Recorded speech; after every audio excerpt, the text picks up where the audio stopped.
Welcome to the Young Filmmakers Project. I'm Cas Haddad. We're here at the Vancouver School of Arts and Academics, where students are learning the art of filmmaking. Every high school and most middle schools have video production programs, where students learn how to shoot and edit video, write scripts, build graphics, and do live shows. While they do all that, they're also building teamwork skills like communication, problem solving, and more. These programs are a part of this district's Career and Technical Education Department. Our first film is called Dog Run. I don't want to spoil anything, so that's all I'm going to say about it. Take a look.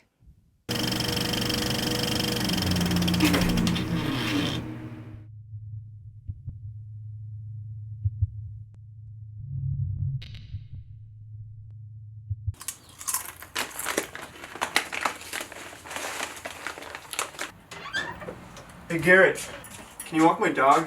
I'm going bird watching.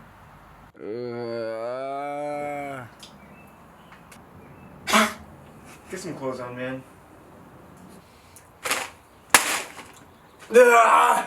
Fine, get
I saw some beautiful birds today.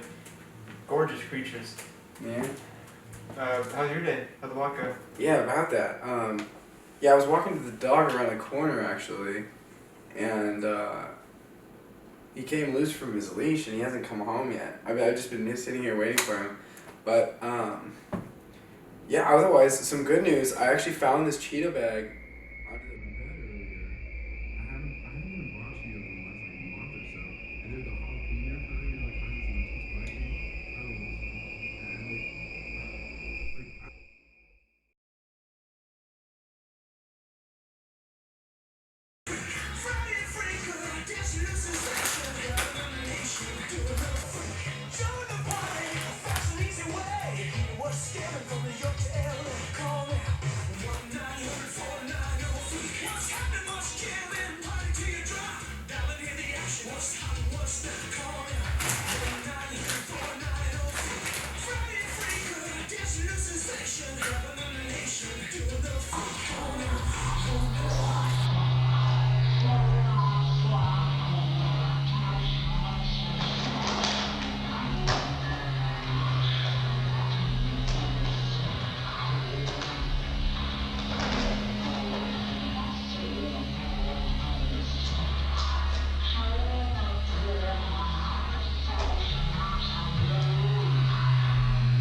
Who's such a good boy?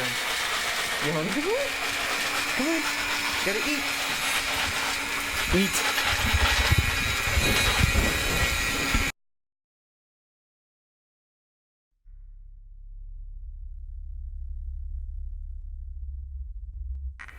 Why have we not to light speed flown? Beep. Squeak. What dost thou mean that we cannot? How canst thou know the hypercheck disabled us? Beep. Meep. Meep. Beep. Squeak. Meep.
I'm here with Steve Johnston, the creator of this film.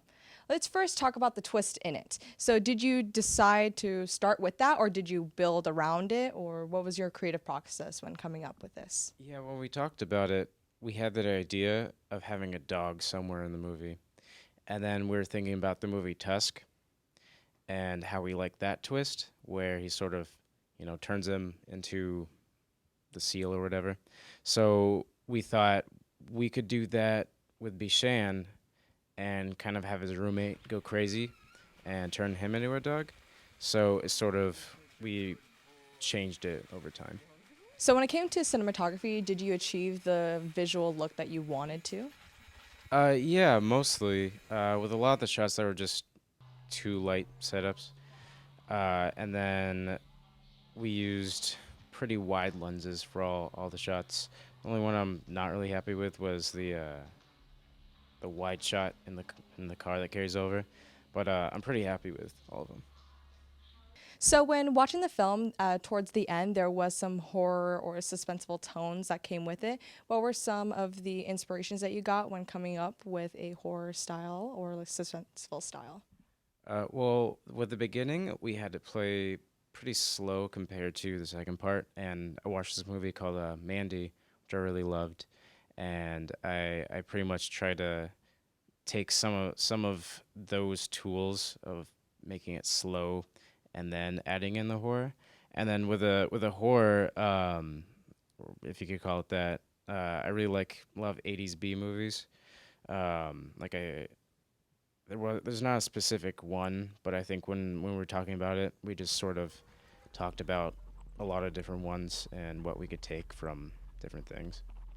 What do you like most about taking video production classes here at VSAA? I like the access to all the equipment and the resources. Like Mr. Burhow gives, really good advice, and all the, it's nice learning with different sets of equipment, like different camera rigs and lighting setups. So what is next for you as a filmmaker? I'm going to Clark, and I'm going to try to get a job and invest in my own film equipment and make films on the side, aside from college. Thank you for joining us today. Thank you. Our next film is also best introduced with no spoilers. Take a look.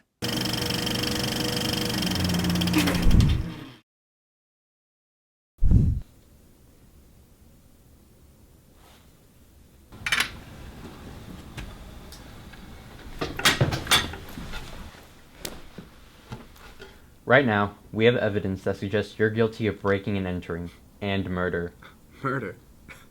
I didn't kill anybody. What are you talking about? Well, that may be the case, Mr. Massey, but you're still a suspect. So could you explain what happened last night? Yeah, sure. So I'm walking through the neighborhood, right? And I'm listening to some lo-fi hip-hop beats, and I see this guy in a black hoodie going into this house. And then I think I hear a gunshot or something, so I say to myself, I should probably get in there real quick and make sure everybody's alright. I change my music to something more appropriate, and I go in, and I get to the front door, and I'm a little distracted by these bushes over here. They're so beautiful, so soft. Wait. Is the bush really relevant to the story? Oh, sorry. No, it's not. Anyways, I was walking down this hallway, and I feel like something isn't right, you know? So I turn around and see this guy laying in the hallway, so I go over to him, and I try to see what's wrong, and this fool is wearing Nike shoes and Adidas pants, and I'm thinking about this until, holy crap, this guy left his Pop-Tarts in the kitchen. So I start searching the kitchen for clues. And then I'm walking down the hall, and I see a thermostat. I've never seen a thermostat like this in my life. It's the most beautiful thing I've ever seen. So I turn around and I see the robber there, and I think he sees me, but it's hard to know for sure. The next thing I know, I hear a gunshot. Wait, you got shot? Shouldn't you be in a hospital?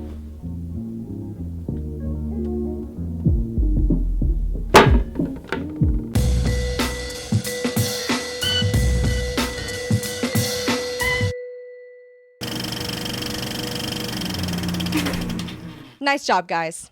Our next film is a comedy about a comedy. Check it out.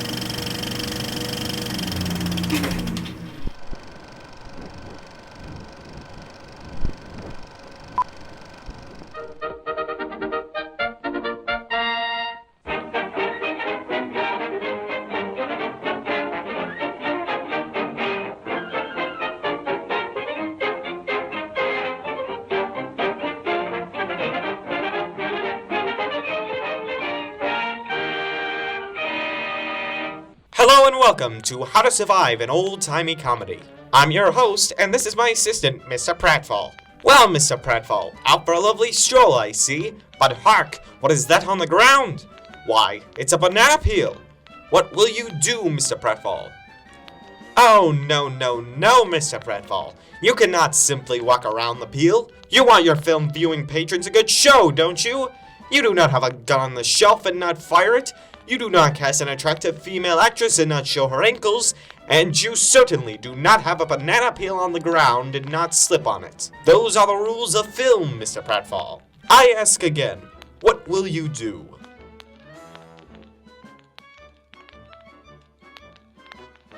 Why, pillows! What an amazing idea, Mr. Pratfall. You'll be able to slip on the peel and break your fall in the process. Well, no time like the present, as they say. Walk over and take the slip.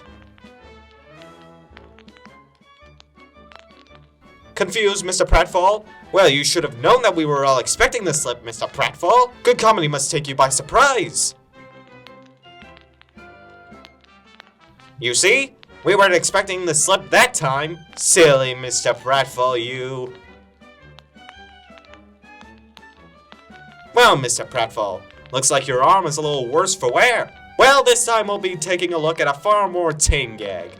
An anvil right over your head. Mr. Pratfall, what are you freaking out about? Use old-fashioned logic and think for a minute, Mr. Pratfall. That can't be a real anvil. Not only would that horribly endanger our actor, but how can an anvil that heavy be held up by a rope that flimsy?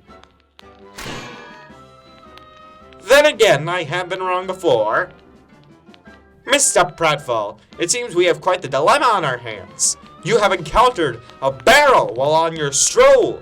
Oh, you think there is nothing suspicious with a barrel being here, do you? Well, you better wait a cotton-picking second, Mr. Pratfall. A barrel can be filled with dangers. Can we get a live demonstration? Oh, I'm sure Mr. Pratfall will be fine. Thank you for being such a good sport, Mr. Pratfall.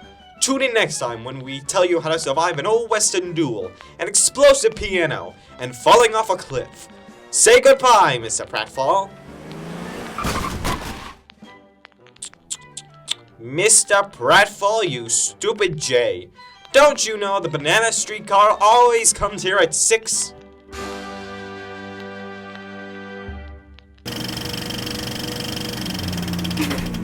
Our final films are all experiments with animation. Let's watch.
look at this mic. Open it or...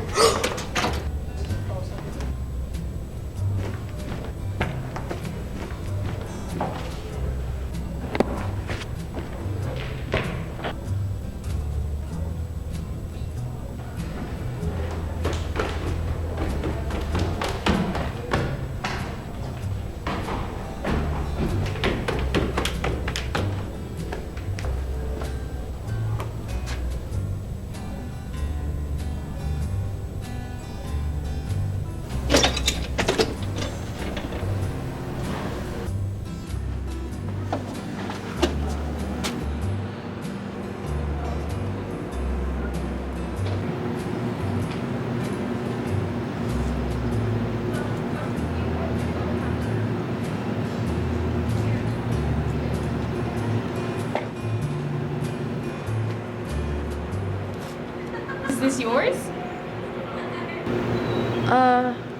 No.